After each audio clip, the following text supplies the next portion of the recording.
आपुली आपण करा, विज्ञानाला सत्य बुद्धी मांडणं हे अज्ञान आहे। यालाच अंधश्रद्धा असं नाव आहे।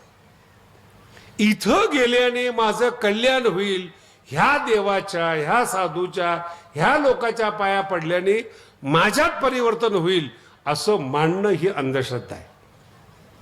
म्हणजे महाराज मग करायचं काय? कालच्या प्रवचनात सांगितलं होतं, कर्मच पूजा आहे, प्रयत्नच देव आहेत, ही ज्ञानोबा यांची व्याख्या आहे। कोणत्याच देवाला मानणे, कर्म करा ना तुम्ही, श्रेष्ठ कर्म करा, कोणत्याच देवाला मानण्याची गरज नाही, हे ज्ञानोबा सांगतात, तरी लोक मानत नाहीत। आणि हे दुर्भाग्य आहे आपलं। कर्माला माना, योग्य प्रयत्नाला माना, कर्म श्रेष्ठ आहे जीवनामध्ये, हे ज्ञानोबा कितीतरी वेळा सांगतात। आपल्या अंतःकरणात बसत नाही, आपल्या अंतःकरणात हे बसलेले आहेत, चमत्कार घडला पाहिजे। मग चमत्कार घडला पाहिजे, अशा लोकांना असे चमत्कारी साधू मिळतात की त्यांचं आयुष्यच बर्बाद होऊन जातं। काही काही साधूचे आम्ही शिष्य बघतो महाराज, इतके समर्पित आहेत की त्यांना जर म्हटलं ना की एक शब्द जर बोललं त्यांच्या साधूविषयी, धर्माविषयी, ते अंगावर येतात। ते मराठी कळाली? अंगावर येणं शब्दाचा अर्थ आहे अंधश्रद्धा, न समजण्याची अवस्था, ऐकून न घेण्याची क्षमता। आणि ज्ञानोबा काय सांगतात माहिती तुम्हाला? आता हरिपाठातूनच सांगतो, सार आसार विचार हरिपाठ, ही हरिपाठ शब्दाची व्याख्या आहे। हरिपाठ आपण म्हणतो, नित्यनेम करतो, कशा करता नित्यनेम आहे? त्यातले सिद्धांत पाठ असले पाहिजेत। हरिपाठामध्ये जे सिद्धांत आहेत ना, रोज आवृत्ती दिली पाहिजेत, म्हणून नित्यनेमामध्ये हरिपाठ असतो। पण त्याच्यात सांगितलं काही आपल्या डोक्यात बसलं पाहिजे। सारासार विचार, विचाराला हरिपाठ म्हणतात, हे अजून महाराष्ट्राच्या डोक्यातच आलं नाही अजून। सार म्हणजे काय हे ज्याला कळालं, असार म्हणजे काय हे ज्याला कळालं, त्याच्या जीवनात हरिपाठ झाला। बाकी सगळे वाजवणार आहेत, बाकी सगळे बोलणार आहेत। हे लिहिलेत ज्ञानोबांनी, हे ग्रंथ आहेत, त्यांच्यामध्ये गेयता आहेत, हे मान्य आहे। गाणता येतं हरिपाठाला मान्य आहेत, पण याचा अर्थ असा नाही की ते गाण्यासाठीच आहेत। गाणं गोड लागतं, पण सिद्धांताचं गायन असावं। मराठी कळते? सिद्धांताचं, भावाचं गायन असावं, म्हणून हरिपाठ येतो। आणि तो सार असार विचार करणाऱ्याला हरिपाठ म्हणतात, हे आपल्या लक्षात येत नाही। आणि सार आसार जिथं नसेल तिथं सत्यबुद्धी असते, आणि जिथे सत्यबुद्धी आहेत त्याला अज्ञान म्हणतात। जगातला कोणताही माणूस असू दे, कशालाच न मानणारा जरी माणूस असला तरी तो परिवाराला मानतो, ती सुद्धा अंधश्रद्धा आहे। जर असं वाटत असेल एखाद्या पुरुषाला, एखाद्या स्त्रीला की मी जन्म देऊ शकते, तर न जन्म देणाऱ्या स्त्रीची अवस्था काय? जिला मुलं होत नाहीत, ज्यांच्या जीवनामध्ये कमतरता आहेत। निसर्ग याला म्हणतात प्रकृती, हा 7वा अध्याय। म्हणून 7व्या अध्यायाचं मूळ लक्षण हे 3 आहेत, ज्ञान, अज्ञान आणि विज्ञान। हे ज्याला समजलं, आणि हे सगळं प्रकृतीचं लक्षण आहे। प्रकृती 810 आहे, आणि या 810 प्रकृतीचा अर्थ असा आहे, संपूर्ण जगाला विज्ञान माना, लोकांपेक्षा ॲडव्हान्स व्हा। लोक समजतात त्यापेक्षा बुद्धी गेली पाहिजेत। आणि हे 700 वर्षाच्या अगोदरची ज्ञानेश्वरी आत्ताच्या लोकांच्या पुढची आहेत, हा ज्ञानोबांचा विजय आहे। किती सांगितलं ज्ञानोबांनी, म्हणजे लोकसंख्या किती असेल ज्ञानोबांच्या काळामध्ये, थोडासा अभ्यास करा, किती अंधश्रद्धा असतील, काय असतील। मी अनेक वेळा ह्या गोष्टी सांगितलेल्या आहेत। अजून सुद्धा पहा कशाला अंधश्रद्धा। साधा दृष्टांत देतो, नवरदेव जो आहे तो घोड्यावर बसून येतो, तुम्ही कोणालाही विचारा का बसवतात घोड्यावर त्याला? काही अंशात गाढव का असेना, पण लग्नाच्या दिवशी त्याला कुठं बसवतात? बोला ना, का बसवतात? ही याला अंधश्रद्धा म्हणतात। जुन्या काळामध्ये जे डाकू होते ते घर लुटायचे, लग्नाच्या दिवशी सगळे दागिने बाहेर काढलेले असतात, सगळे पैसे एकत्रित असतात, आणि ते डाकू सांगून यायचे.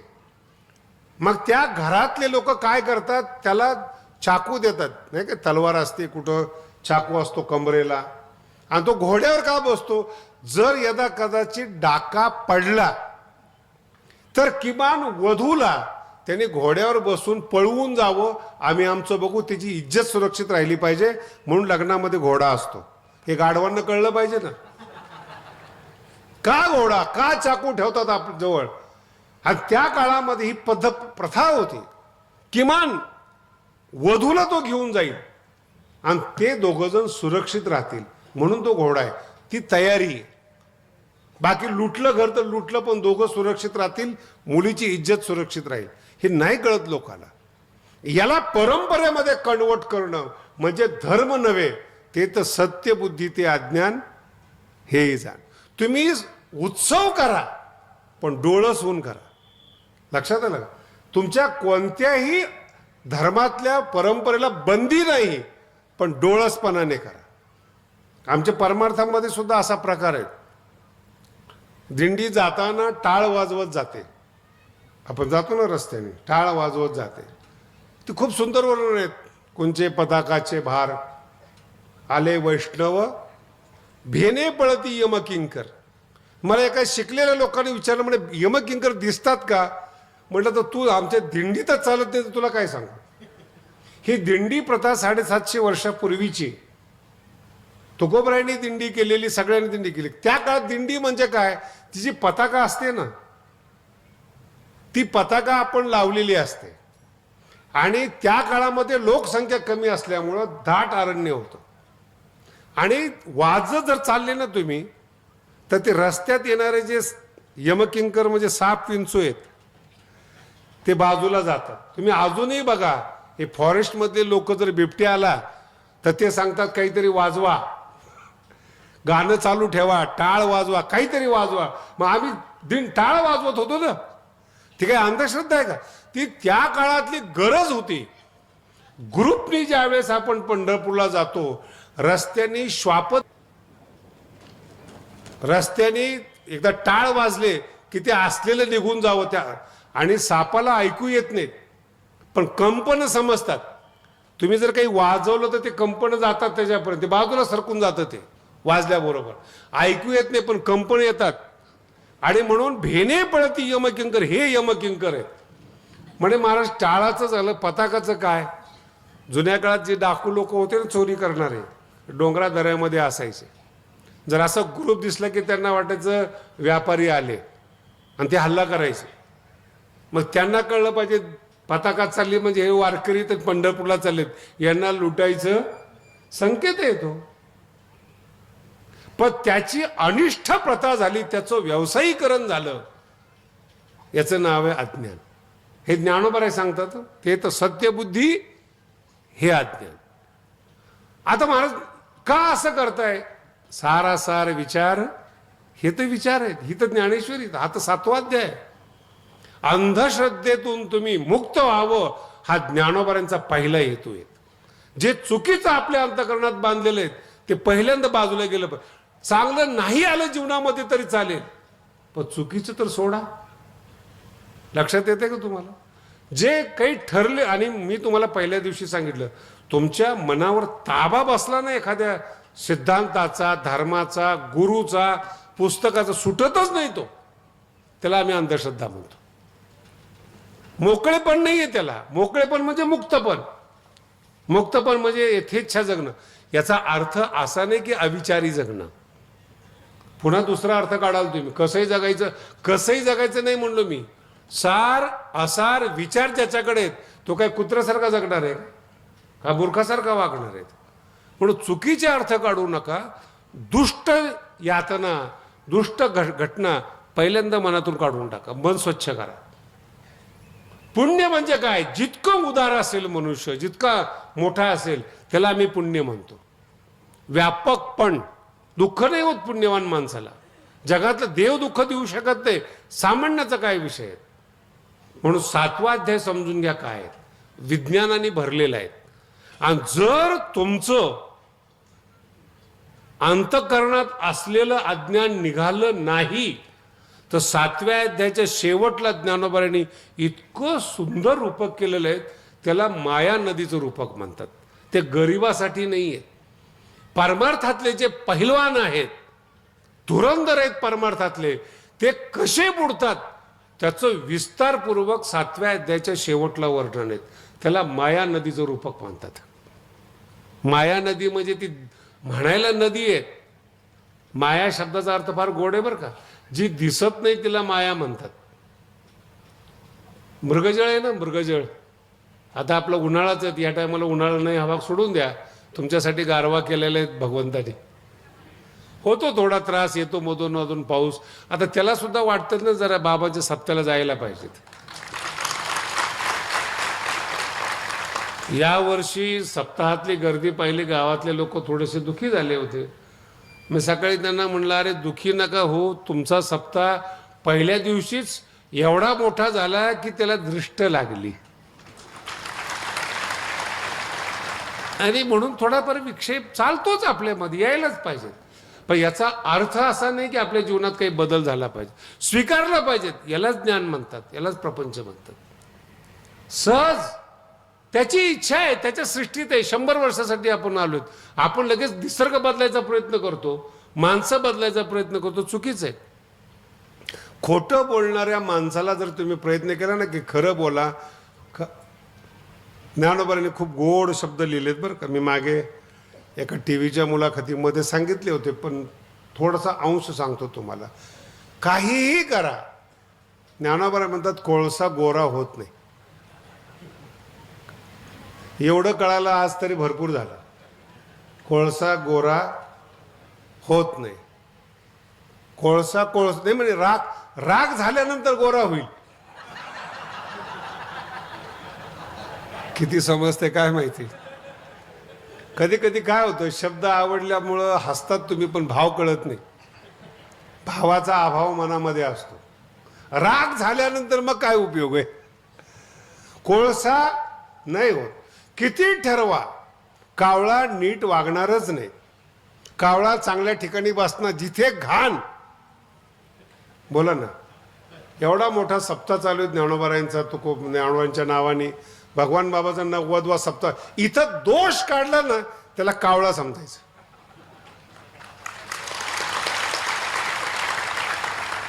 करणाऱ्याची भावना शुद्ध आहे. माझं बोलणं आहे का, करणाऱ्याची अख्ख्या गावाची भावना शुद्ध आहेत. पण कावळा आला की म्हणतो ते जरा मंडप आहे ना कमी पडतो. मग तुला आहे ना भरपूर झाला ना. नाही पण जरा अजून थोडासा मोठा असता तर तू झोपला असता. कावळा दोष.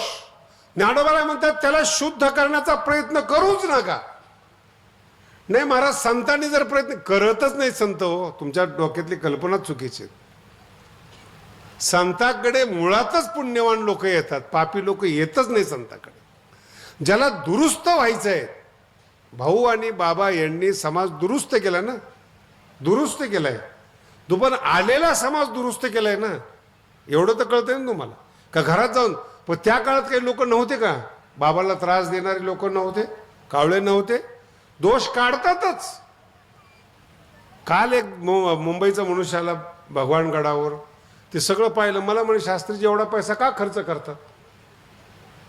अर्थ कळाला का तुम्हाला. काय म्हणलं तू, एवढा पैसा. मी नाही खर्च करत, गावकरी करतात. मग तुम्ही गावकऱ्याला सांगा ना. म्हणलं माझ्यापेक्षा तू विद्वान जाऊन सांग. म्हणजे माझं ऐकत नाही. म्हणलं बायको ऐकत नाही, माणसं सोडून द्या. ज्याचं कोणीच ऐकत नाही ते आम्हाला सांगायला येते. प्रकृती बदलत नाही. शब्द आहे का.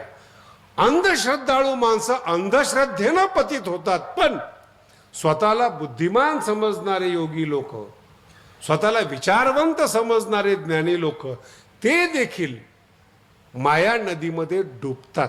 हा फार महत्वाचा भाग आहे. म्हणून घरी गेल्यानंतर 7व्या अध्यायाच्या अंतिम भागामध्ये माया नदी खूप मोठं रूपक आहेत. ती माया कशी जन्माला आली, कशा पद्धतीने राहिली, कुठं कुठं लोक आले, त्याच्यामध्ये कचरा कोणता आहेत, लहरी कोणत्या आहेत, लाटा कशा येतात, त्या नदीमध्ये मासे कोणते आहेत, सगळं ज्ञानोबांनी बारीक बारीक वर्णन केलेले आहेत. आणि त्या माया नदीला पार जाण्यासाठी किती लोकांनी प्रयत्न केलेले आहेत. अहम भावाच्या धोंडी. एकाला वाटलं आम्ही या माया नदीतून तरून जाऊ, पण नदीतून तरून जात असताना मोकळं असलं पाहिजे. त्यांनी अहंकाराचे दगड बरोबर घेतले आणि मायामध्ये गेले. तुम्हाला कल्पना आहे का, दगड घेऊन जर नदीमध्ये गेले ना, दगड तर वर येत नाही, कारण की त्याला वर यायची आवश्यकता नाही, पण याला वर येऊ देत नाही दगड. त्याला म्हणतात अहंकार. अहंकारी लोकांच्या संपर्कात न तो तरतो न दुसऱ्याला तरतो. अशी योगी लोक आहेत. ज्ञानोबांनी योगी लोकांच्या बाबतीत एक खूप गोड शब्द वापरले आहेत, चगळोनी. खूप गोड शब्द आहे. काय ज्ञानोबांची प्रतिभा असेल बघा तुम्ही.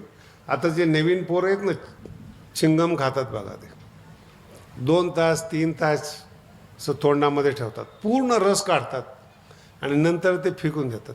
त्याला चगळणं म्हणतात. समजते ज्ञानोबांची भाषा. जे कसदार लोक आहेत, ज्ञानी लोक आहेत, योगी लोक आहेत, कामानी मारलं नाही, त्यांना संपवलं नाही, कामाने चगळून सोडून दिलं. लक्षात, चगळून सगळा रस काढला, मोकळं केलं, सोडून दिलं. आणि ते जे मोकळे झाले, चगळलेले ज्ञानी योगी लोक आहेत ना, त्यांना टेन्शन आहे, आम्हाला मान का नाहीत. अरे चगळले ना तुला. आणि ज्यांनी चगळलं तेच बरोबर असतात शिष्य म्हणून. एवढ्या लवकर लक्षात आल्यावर शास्त्री कशाला बोलायचं. जे चगळतात, काय चगळण्यासाठी बरोबर पाहिजे ना. आणि हा शब्द वाईट आहे. मेलेलं परवडतं पण चगळलेलं परवडत नाही. तुमचा रस याच जन्मामध्ये इथेच निकस करून टाकलेला असतो. भगवान बाबाच्या टायमाला काही कमी साधू होते का? नाही गड बांधता आला. मी पण गादीवर बसलं काही कमी लोकांना हाकललंय का? मला भीतीच वाटत होती की दुसरा गड काढतील म्हणून. चगळोनी कितीही प्रयत्न, कितीही वाईट वाटू द्या तुम्हाला, काही करू द्या, माया नदीचं रूपक वाचा, जागे व्हाल तुम्ही. जागे व्हाल. वेदाध्ययन करणारे असू द्या, विचारवंत असू द्या, योगी असू. मी त्यांच्याकरता बोलतोय, तुमच्याकरता नाही. तुम्ही तर अंधश्रद्धेतच गेलेला आहात, तुमचं टेन्शनच नाही माऊलीला. पण जे स्वतःला ज्ञानी समजणारे, वैज्ञानिक समजणारे, ते माया नदीत कुठे अडकतात त्याचं वर्णन आहे तिथे. मग माऊलीला विचारलं, हे नाही तरत, ते नाही तरत, विचारवान नाही. तरतात कोण? फक्त जगात 2 लोक तरतात. गुरुला शरण जाणारे आणि देवाची भक्ती करणारे, हे 2 तरतात, बाकी सगळे बुडालेले. ओवी सांगतो म्हणजे कळेल. एथ एकच लीला तरले. लीला म्हणजे सहज, नाही तर पुन्हा लीला म्हणजे काय प्रश्नचिन्ह येईल. लीलया. येथ एकच लीला तरले, जे सर्व भावे मज भजले. तया ऐगलीच थडी, अलीकडच्याच काठावर नदी संपून गेली. तया ऐगलीच थडी, सरले माया जाळ. दुसरा कोण आहे? जया सद्गुरु तारू पुढे. श्री गुरु सारिका असता. काय शब्द ज्ञानोबा. जया सद्गुरु तारू पुढे. खूप गोड गोड अर्थ आहेत ना. तारणारे पण अर्थ आहेत आणि तरुण जाण्याकरता जे तारू केलेला असतो तो पण अर्थ आहेत. श्री गुरुच्या आधारे जर तुम्ही राहाल, सद्गुरू तुम्हाला तारू पण आहेत आणि तारून नेणारे पण आहेत. जया सद्गुरु तारू पुढे. आणि ते एकदा श्री गुरु तुमच्या हाताशी लागले ना महाराज, देव सुद्धा कमी पडतो. म्हणून देवापेक्षा या जगामध्ये जास्त किंमत श्री गुरुला आहे. यांनी तारलेले आहेत. आज हा जो समाज जमलेला आहे 90व्या नारळी सप्त्याला, हा देवानी गोळा केलेला समाज नाही, संतांनी गोळा केलेला समाज आहेत. गुरु म्हणून तुम्ही या मंडपामध्ये येतात. श्री गुरु तारू पुढे, भगवान बाबा तारू पुढे. देव आलेला नाही इथे, संत आलेले आहेत. संतांनी जागृती दिलेले आहेत. जाग जाग बोलती. जागत जे झालेले आहेत ते मंडपात आलेले आहेत. सगळे एकत्रीकरण झालेले आहेत. म्हणून श्री गुरुला जास्त महत्व आहे.